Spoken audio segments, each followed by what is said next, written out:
That speech says it. All right, now I'm holding in my hand the New Republic. Here you are again. Ted Sorensen worked with John F. Kennedy for 11 years, finds first as his senatorial assistant, then to the White House as special counsel and advisor. He's presently working on his memoir. It's called Airtime. Is Barack Obama the next JFK? Is he? I don't compare their character. I don't know that much about Obama's character. I don't compare their skills, their families. I compare their candidacies.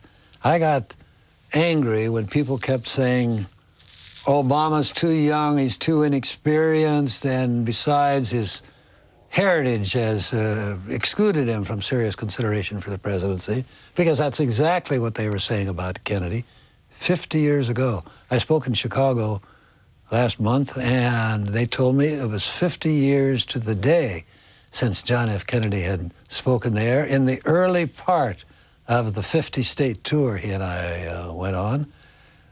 He wasn't even 40 years old at that particular day, and he was a first-term senator. Obama's 45, and he has a wealth of experience.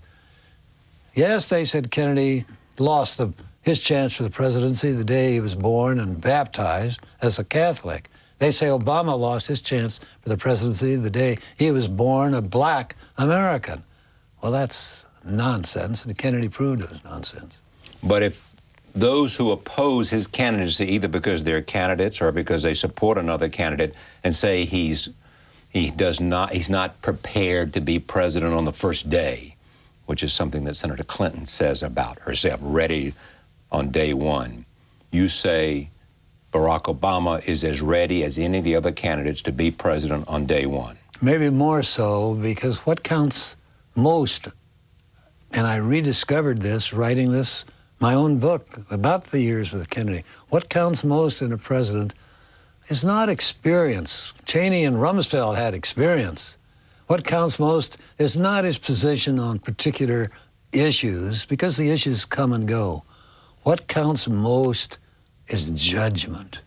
It was judgment that brought us through the Cuban Missile Crisis. It was judgment that enabled us to, Kennedy's judgment that enabled us to send a man to the moon. It was judgment that turned this country around on civil rights. Well, Obama demonstrated his judgment a long time ago when, before the war in Iraq had even been launched, he opposed it and predicted exactly what would happen. Compare that judgment to those candidates who voted for the war in Iraq, the single most disastrous foreign policy mistake in the history of this country. And people who voted for it are questioning Obama for being ready. Harry Truman made the mistake of saying Kennedy wasn't ready on national television. All that did was give him a chance to appear for free on equal time rules in those days on national television to describe why he was ready. This is the last paragraph. Above all, after 8 years of power and 2 bitter defeats, Democrats in 1960, like today, wanted a winner, and Kennedy, despite his supposed handicaps, was a winner. On civil rights, the Cuban Missile Crisis, a race to the moon, and other issues, President Kennedy succeeded by demonstrating the same courage, imagination, compassion, judgment, and ability to lead and unite a troubled country that he had shown during his presidential campaign.